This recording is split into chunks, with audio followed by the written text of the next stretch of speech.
रामनगर नाम का एक छोटा सा गांव था। यहीं रहता था रमेश, जिसका दिल तो बहुत बड़ा था पर जेब अक्सर छोटी पड़ जाती थी। रमेश पतीले को पोंछते हुए कहता, कमला, मैंने सोच लिया है, अब मैं कोई छोटी मोटी नौकरी नहीं करूँगा। अब तुम्हारा ये रमेश अपना खुद का व्यापार करेगा। तभी कमला हाथों से आटा झाड़ते हुए तंज कसती है। हाँ, क्यों नहीं। पहले महीने तुमने जो मच्छर भगाने वाली अगरबत्ती का व्यापार शुरू किया था, उसमें मच्छर तो नहीं भागे, पर आस पड़ोस वाले खास कर जरूर भाग गए थे। रमेश हंसते हुए कहता है, अरे वो तो प्रयोग था कमला, पर इस बार बात पक्की है। तुम जो ये गजब की दम आलू की सब्जी बनाती हो ना, मैंने सोचा है कि इसे बढ़िया बासमती चावल में मिलाकर दम आलू बिरयानी बनाऊंगा और स्टेशन पर बेचूंगा, वो भी सिर्फ 10 रुपए में। कमला आंखें बड़ी करके कहती है, क्या 10 रुपए में? अजीब दिमाग तो ठीक है तुम्हारा। 10 रुपए में आजकल ढंग का धनिया नहीं आता और तुम बिरयानी बांटोगे, सारा घर बिकवा दोगे तुम। रमेश समझाते हुए कहता है, अरे मेरी भोली कमला, स्टेशन पर ट्रेन सिर्फ 2 मिनट रुकती है। अगर 50 रुपए दाम रखूंगा तो लोग सोचेंगे, मोल भाव करेंगे, तब तक ट्रेन चल देगी। 10 रुपए सुनकर कोई सोचेगा नहीं, बस जेब से सिक्का निकालेगा और ले लेगा। कम मुनाफा पर बिक्री बहुत ज्यादा, इसे कहते हैं व्यापार का विज्ञान। कमला मुस्कुराते हुए सिर हिलाती है, भगवान ही मालिक है तुम्हारा। चलो मैं आलू उबालती हूँ।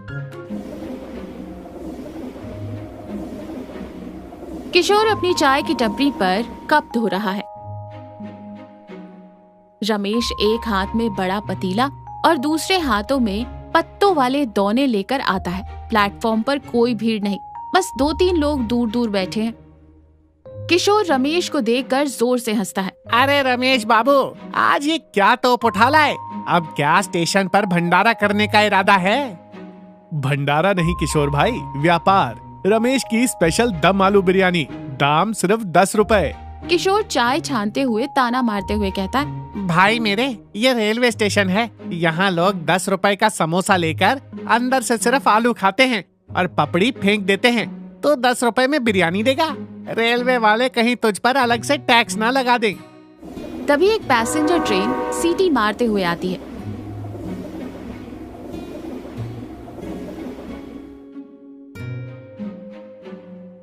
रमेश जोर से आवाज लगाता है, गर्मा गर्म दम आलू बिरयानी, घर के मसालों वाली, सिर्फ 10 रुपए, सिर्फ 10 रुपए। कुछ यात्री खिड़की से हाथ बाहर निकालते हैं। रमेश फुर्ती से दोने में बिरयानी देता है और 10-10 के सिक्के लेता है। लोग खाते ही उंगलियां चाटने लगते हैं। किशोर हैरान होकर देख रहा था। किशोर खुद से बुदबुदाते हुए कहता है, अरे बाप रे, ये तो ऐसे बिक रही है जैसे स्टेशन पर फ्री में हवा बट रही हो। एक प्लेट तो मुझे भी खानी पड़ेगी। रमेश का व्यापार बहुत बढ़िया चल रहा है। वो और किशोर बात कर रहे हैं।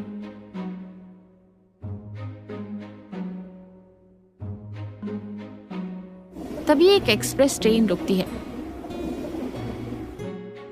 एसी बोगी से सेठ धनीराम नीचे उतरते हैं। उनके हाथ में एक ब्रीफकेस है। कपड़े महंगे लग रहे हैं, लेकिन चेहरे पर कंजूसी के भाव हैं। धनीराम जी नाक सिकोड़ते हुए कहते, ये कैसा छोटा सा स्टेशन है और ये कैसी खुशबू आ रही है। सेठ की नजर रमेश के पतीले पर पड़ती है। आइए सेठ जी, 10 रुपए की दम आलू बिरयानी खाएंगे तो शहर के बड़े बड़े होटल भूल जाएंगे। 10 रुपए? जरूर इसमें तुमने बासी चावल और सड़े हुए आलू डाले होंगे। मैं 500 रुपए की थाली से नीचे कुछ नहीं खाता। किशोर हंसते हुए कहता है, सेठ जी, एक बार चक्कर तो देखिए, हमारे रमेश भाई के हाथों में जादू है। सेठ जी मन ही मन सोचते हैं कि 10 रुपए में पेट भर रहा है तो 500 क्यों खर्च करूं? ठीक है, 1 प्लेट देना, पर सुनो, आलू थोड़े बड़े देना और चावल थोड़े ज्यादा।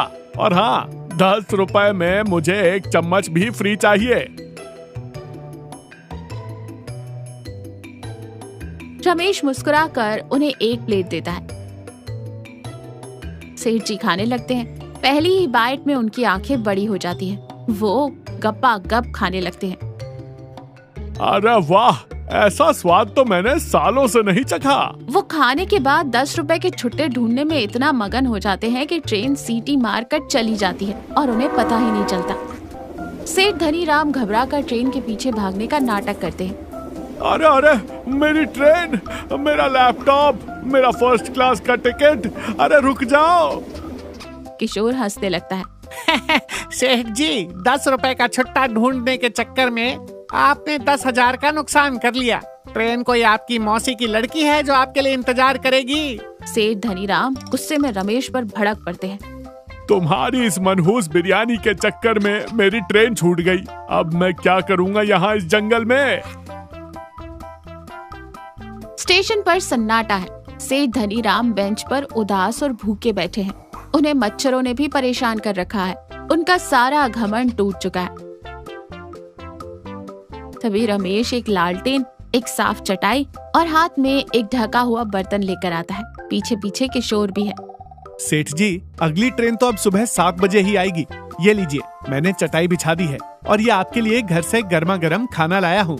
सेठ जी हैरानी से कहते हैं, मैंने दोपहर में तुम्हें इतना भला बुरा कहा, फिर भी तुम मेरे लिए खाना लाए हो। सेठ जी, रमेश भाई का दिल स्टेशन से भी बड़ा है। उन्होंने अपनी पत्नी से कहकर आपके लिए खास ताजी बिरयानी बनवाई है। रमेश बर्तन खोलता है। भाप और मसालों की मीठी खुशबू फैलती है। सेठ धनीराम कांपते हाथों से दोना लेता है और एक निवाला मुंह में रख लेता है। अचानक उसके चेहरे के भाव बदल जाते हैं और आंखों से आंसू आ जाते हैं। रमेश घबराकर कहता है, क्या हुआ सेठ जी, तीखा ज्यादा हो गया क्या?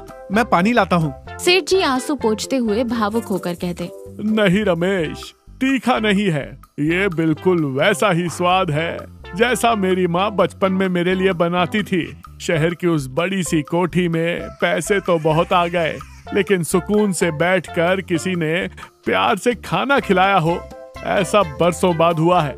आज मुझे समझ आया कि मैं असली रईस नहीं, तुम हो। तुम्हारे पास जो संतुष्टि और प्रेम है वो मेरे करोड़ों रुपए से भी ज्यादा कीमती है। रमेश और किशोर मुस्कुराते हैं। सेठ जी आराम से खाना खाते हैं जैसे कोई दावत खा रहे हो। सुबह का समय, ट्रेन खड़ी है। सेठ धनीराम ट्रेन के गेट पर खड़े हैं। उनका रवैया बिल्कुल बदल चुका है।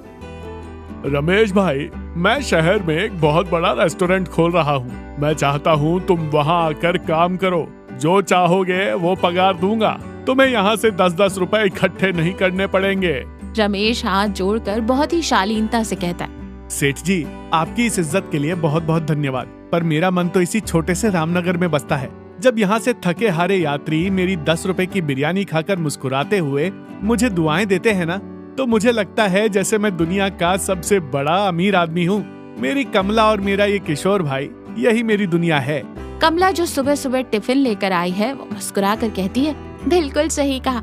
अरे सेठ जी, अगर 10 रुपए में किसी का पेट और दिल दोनों भर जाए तो उससे बड़ा कोई व्यापार नहीं होता। सेठ जी मुस्कुराते हैं और सर हिलाते हैं। तुम दोनों ने मुझे जीवन का सबसे बड़ा पाठ पढ़ा दिया।